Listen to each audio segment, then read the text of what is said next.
కర్ణాటక రాష్ట్రంలో మరోసారి కుర్చీల కుమ్ములాట జరుగుతోంది. డీకే శివకుమార్ వర్సెస్ సిద్ధరామయ్య.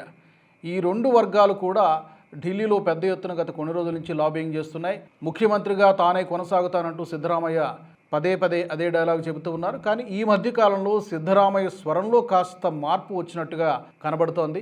ఎందుకంటే డీకే శివకుమార్ ఇప్పటికే చాలా సందర్భాల్లో తన యొక్క అసహనాన్ని, అసంతృప్తిని వ్యక్తం చేశారు. రీసెంట్గా నేను ఎల్లకాలం ఎప్పటికీ పీసీసీ ప్రెసిడెంట్గా, కర్ణాటక ప్రదేశ్ కాంగ్రెస్ కమిటీ ప్రెసిడెంట్గా ఎప్పటికీ ఉండిపోలేను, కొత్త వారికి అవకాశం ఇవ్వాలి అని మాట్లాడారు. అలాగే మా మధ్య ఈ సీఎం పదవికి సంబంధించి ఒక అవగాహన ఒప్పందం ఉంది, కాకపోతే నేను బయట పెట్టలేను అంటూ కూడా గతంలో మీడియాతో ఆయన బాహాటంగానే మాట్లాడినటువంటి పరిస్థితి. ఇప్పుడు సిద్ధరామయ్యని కొనసాగించాలా లేకపోతే డీకే శివకుమార్కి అవకాశం ఇవ్వాలా అనేది కాంగ్రెస్ పార్టీ అధిష్టానానికి ఒక పట్టాన అర్థం కావడం లేదు, ఒక పెద్ద తలనొప్పిగా మారింది. ఎందుకంటే ఇద్దరికి ఎవరికి ఉండేటువంటి ప్లస్ పాయింట్స్ ఉన్నాయి, అలాగే కొన్ని బలహీనతలు కూడా ఉన్నాయి. సిద్ధరామయ్య విషయానికి వచ్చేసరికి అతను కురుబ సామాజిక వర్గానికి చెందినటువంటి వ్యక్తి, మాస్ అప్పీల్ ఉన్నటువంటి నాయకుడు, చాలా సీనియర్ లీడర్. బ్యాక్వర్డ్ క్లాసెస్లో కానీ, మైనారిటీల్లో కానీ, దళిత్స్లో కానీ ఒక ఫాలోయింగ్ ఉన్నటువంటి నాయకుడు సిద్ధరామయ్య ప్రస్తుతం ముఖ్యమంత్రిగా ఉన్నాడు. కాకపోతే అతని మీద కొన్ని అవినీతి ఆరోపణలు ఉన్నాయి.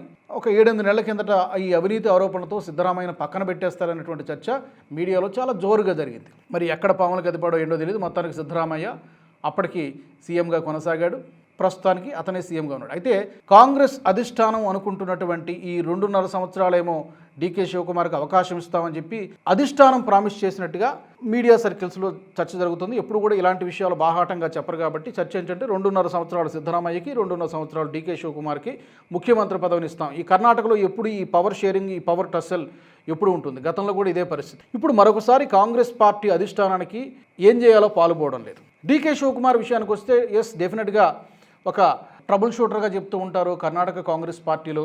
అలాగే ఫండ్ రైజర్ అనేటువంటి ముద్ర కూడా ఉంది. బాగా ధనవంతుడు, ఫండ్ని గ్యాదర్ చేయగలడు. ఎలక్షన్ క్యాంపెయిన్లో ఎక్కడైనా ఇతర రాష్ట్రాల్లో ఎక్కడైనా ఏదైనా సమస్య వచ్చినా కూడా తను హ్యాండిల్ చేయగలడు అనేటువంటి ముద్ర డీకే శివకుమార్పై ఉంది. అతని కంటే వయసులో చిన్నవాడు. సో భవిష్యత్తును దృష్టిలో పెట్టుకుని డీకే శివకుమార్కి అవకాశం ఇవ్వాలా లేకపోతే సిద్ధరామయ్యనే ఈ టర్మ్ కొనసాగించాలనేది కాంగ్రెస్ పార్టీ అధిష్టానానికి అర్థం కావట్లేదు. ఇతను ఒక్కలిగా సామాజిక వర్గానికి చెందినటువంటి లీడర్ డీకే శివకుమార్. అండ్ నాకు అవకాశం ఇవ్వకపోతే నేను పార్టీ మారతాను సుమా అనేటువంటి ఇండైరెక్ట్ హెచ్చరిక కూడా ఇచ్చారు. ఆ మధ్య ఆర్ఎస్ఎస్ గీతాలాపన కర్ణాటక అసెంబ్లీలో చేశారు డీకే శివకుమార్. కాంగ్రెస్ పార్టీ నేతలు చాలామంది ఫైర్ అయ్యారు. ఒక కాంగ్రెస్ పార్టీ లీడర్ అయి ఉండి ఆర్ఎస్ఎస్ గీతాలాపన అసెంబ్లీ వేదికగా ఎలా చేస్తామంటూ ఆయన మాట్లాడడం, అలాగే కుంభమేళాన్ని కూడా ఆయన దర్శించుకోవడం, అద్భుతంగా చాలా ఏర్పాటు చేశారని డీకే శివకుమార్ చెప్పడం, ఇవన్నీ కూడా ఈ నెమ్మదిగా బీజేపీ వైపు ఎంక్లైన్ అవుతున్నారు, ఏదో ఒక సందర్భంలో బీజేపీలో చేరతారేమో అనేటువంటి ఊహాగానాలు కూడా గతంలో నడిచాయి. అయితే కేవలం కాంగ్రెస్ పార్టీ అధిష్టానాన్ని బెదిరించడానికి మాత్రమే డీకే శివకుమార్ అలా చేశాడు తప్పితే నిజానికి బీజేపీలో చేరే ఉద్దేశం కూడా ఆయనకు లేదు అని కొంతమంది చెప్తుంటారు. ఏదేమైనా కూడా పరిపాలనని గాలికి వదిలేసి, అడ్మినిస్ట్రేషన్ని గాలికి వదిలేసి ఇప్పుడు ఈ కుర్చీల కోసం కుమ్ములాట ఏంటి అని చెప్పి కర్ణాటక ప్రజలు తలగొట్టుకుంటున్నారు. మీకేదో నమ్మకంతో ఓట్లేసి గెలిపిస్తే మీరు ఇప్పటికే ఇచ్చినటువంటి హామీలు నిలబెట్టలేక నానా తంటాలు పడుతుంది కర్ణాటకలో ఉన్నటువంటి కాంగ్రెస్ ప్రభుత్వం. దీనికి తోడు ఈ సీఎం కుర్చీలాట అనేది మరొక పెద్ద సమస్యగా తయారైంది కర్ణాటకలో. ముఖ్యంగా కాంగ్రెస్ పార్టీ అధిష్టానానికి ఒక పెద్ద సమస్యలా తయారైంది. ఎవరినంటే ముందుకెళ్తే నువ్వు, వెనక్కి వెళ్తే గొయ్యి అన్నట్టుగా తయారైంది కాంగ్రెస్ పార్టీ పరిస్థితి కర్ణాటకలో. మరి మీకేమనిపిస్తుంది? డీకే శివకుమార్ పార్టీ మారతారా లేకపోతే డీకే శివకుమార్కి అధిష్టానం సీఎం పదవి కట్టబెడుతుందా, సిద్ధరామయ్యను పక్కన పెడుతుందా, మరి కొంతకాలం కొనసాగిస్తుందా? తప్పకుండా మీ అభిప్రాయాన్ని కామెంట్స్ సెక్షన్లో తెలియజేయండి. మరొక వీడియోలో మళ్ళీ కలుద్దాం.